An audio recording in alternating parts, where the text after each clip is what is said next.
కాబట్టి వాళ్ళని వేలెత్తి చూపించడానికి వీళ్ళ దగ్గర ఏమీ లేదు కాబట్టి కుటుంబాల లోపలికి వెళ్ళి పడిపోదాం అంటే చట్టబద్ధంగా అవినీతి చేసేవన్నప్పుడు రాజకీయాలుగా మాట్లాడాలి కానీ కుటుంబాల జోలికి వెళ్ళి లోతుగా మాట్లాడడం అనేది ఈరోజు తెలుగు 2 రాష్ట్రాలే కాదు బయట రాష్ట్రాల్లో ఉండే తెలుగు వాళ్ళు కూడా చేదరిస్తున్నారు, ముఖం మీద ఉమ్మేస్తున్నారు. అంటే మనం అందరూ ఒకటి ఆలోచించాలి. దీనికి మొన్న ప్రెస్ మీట్ పెట్టినప్పుడు కూడా ఎక్కడ ఒక సభ జరుగుతున్నట్టుంది. దానికి అనిల్ కుమార్ యాదవ్ కాలు మీద కాలు వేసుకొని ఇతను మాట్లాడుతూ ఉంటే నవ్వుతూ ఉన్నాడు. కింద వాళ్ళందరూ చప్పట్లు కొడతా ఉన్నారు. అంటే అనిల్ కుమార్ యాదవ్కి అతనికి ఒక స్క్రిప్ట్ వచ్చింది. అనిల్ కుమార్ యాదవ్ గెలిచి 13 నెలలు అవుతుంటే 2 సార్లు కూడా సరిగ్గా ప్రెస్ మీట్ పెట్టలా. ఏదో మైనింగ్ గురించి క్వాచ్ గురించి మాట్లాడాడు, ఆధారం లేకుండా వెళ్ళిపోయినాడు. ఇక్కడ ఇస్కాన్ టెంపుల్ నుంచి ఇటు పోయి చెన్నైలో వెళ్ళి ఫామ్ హౌస్లో కూర్చొని ఉంటాడు. అంటే వ్యక్తిగత హననం చేయడం అనేది చాలా తప్పు తప్పు తప్పు తప్పు. ఈరోజు మనం ఇంకొక విషయం మాట్లాడాలి. విపిఆర్ ఫౌండేషన్ ద్వారా విపిఆర్ దంపతులు 170 వాటర్ ప్లాంట్లు ఇచ్చారు ఉచితంగా.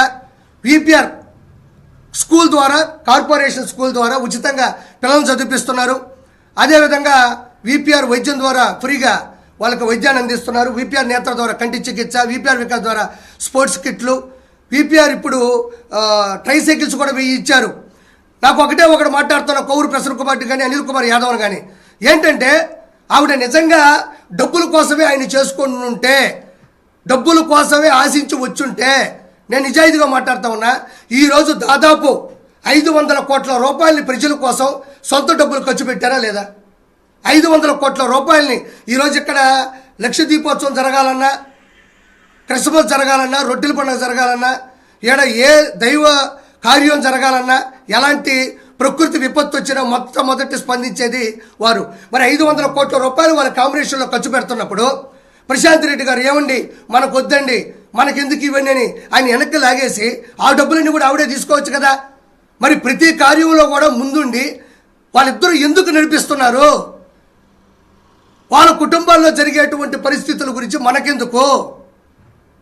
ఈరోజు భార్య భర్తలో సగం అంటారు. నిజంగా మనం ఇన్స్పిరేషన్గా తీసుకోవాల్సింది ఆ కుటుంబాన్నే. ఇక్కడ 2 కుటుంబాలను ఇన్స్పిరేషన్గా తీసుకోవచ్చు. అన్నదమ్ములు అంటే కోటమిరెడ్డి శ్రీధర్ రెడ్డి గారిలా ఉండాలి, భార్యాభర్తలు అంటే విపిఆర్ దంపతుల్లా ఉండాలి. ఆయన ఎప్పుడు కూడా భార్య అంటే ఇంట్లో టీ పెట్టు, కాఫీ పెట్టు, చేపల పులుసు ఉండు, బట్టలు ఐరన్ చేసుకుని రావాల. నీకు ఏది ఇష్టం అది చెయ్యి, ప్రజలకు సేవ చేయాలనుందా కోవూరులో నిలబడు, ప్రజలు మనల్ని విశ్వసిస్తారని గెలిపించుకున్నాడు. ఇప్పుడు ఆవిడ టీటీడీ బోర్డు మెంబర్ అయింది, ఈరోజు కోవూరు శాసనసభ్యురాలైంది. అంటే నేను ఏమంటున్నా అంటే వీళ్ళందరూ కూడా కావాలనే వ్యక్తిగత దోషాలకి చేసి, అలా చేస్తే జనాలు ఏదో అనుకొని ఓట్లు వేయరేమో అని చెప్పి అనుకుంటున్నారు తప్ప 100% చెప్తున్నా. అనిల్ కుమార్ యాదవ్ ఏదైతే ఆయన మాట్లాడిన మాటలకి నవ్వినాడో 100% ప్రసన్న కుమార్ రెడ్డితో సమానమైన తప్పు చేశాడు. కుటుంబాల జోలికి వెళ్ళాలంటే అనిల్ కుమార్ యాదవ్ కుటుంబంలో ఆడవాళ్ళు లేరా? ప్రసన్న కుమార్ రెడ్డి కుటుంబంలో ఆడవాళ్ళు లేరా? మొన్న దాడి జరిగినప్పుడు ఆ దాడిలో ప్రసన్న కుమార్ రెడ్డి అంటున్నాడు 85 సంవత్సరాల మా అమ్మ వృద్ధురాలు అక్కడ ఉంది అంటున్నాడు. అంటే 85 సంవత్సరాల వృద్ధురాలే మీ అమ్మ? నల్లపురెడ్డి ప్రసన్న కుమార్ రెడ్డి తల్లే అమ్మ? నల్లపురెడ్డి శ్రీనివాసరెడ్డి గారి వైఫే అమ్మ? వీళ్ళు మాత్రమే అమ్మలా? ప్రశాంత్ రెడ్డి గారి అమ్మ కాదా? మా ఆవిడ ఒక అమ్మ కాదా? మనం ఎక్కడికి వెళ్తున్నాం? ఈ సమాజం ఎటు వెళ్తుంది? మృగ లక్షణాలు ఎక్కువైపోతున్నాయి. చెప్తున్నాడు నెల్లూరులో అంట ఇలాంటి రాజకీయాలు ఎప్పుడూ లేవంట. ఏంటి తట్ట మట్టి లేదు, ఒక తట్ట మట్టి లేదు, పిహెచ్డీ చేసే అవినీతులు అనేది ఇంతకుముందు లేదంట. నువ్వు రాజకీయంగా మాట్లాడినప్పుడు రాజకీయంగానే మాట్లాడాలి తప్ప వ్యక్తిగత జీవితాల్లోకి వెళ్ళి అంటే ప్రశాంత్ రెడ్డి గారు ఆయన్ని దగ్గరుండి చంపేసే ప్రయత్నం చేస్తుందంట. నేను ముందుగా నెల్లూరు ప్రజలకు చెప్తున్నాను, ఇక్కడ ఒక స్కెచ్ జరుగుతుంది. ఏంటంటే వివేకానంద రెడ్డి గారి హత్య కేసులో ఏం జరిగింది? ఒక ప్లాన్ జరిగింది. ముందు గుండెపోటు, తర్వాత గొడ్డలు వేయటం తెలిసింది. ఇలానే రాష్ట్ర రాజకీయాల్లో పెను సంచలనం, రాష్ట్ర రాజకీయాలు మార్చిన వ్యక్తి, రాష్ట్ర రాజకీయాల్లో అత్యున్నత స్థానంలో ఉన్న వ్యక్తి, నెల్లూరు చరిత్రను మార్చిన వ్యక్తి, నెల్లూరు రాజకీయాలు చురుగ్గా ఉన్న వ్యక్తి ఎవరైతే ఉన్నారో విపిఆర్ గారిని సతీమణి చంపిపోతుందని చెప్తున్నారు. ఇక్కడ మనం లోతుగా వెళ్తే విపిఆర్ గారికి థ్రెట్ ఉంది.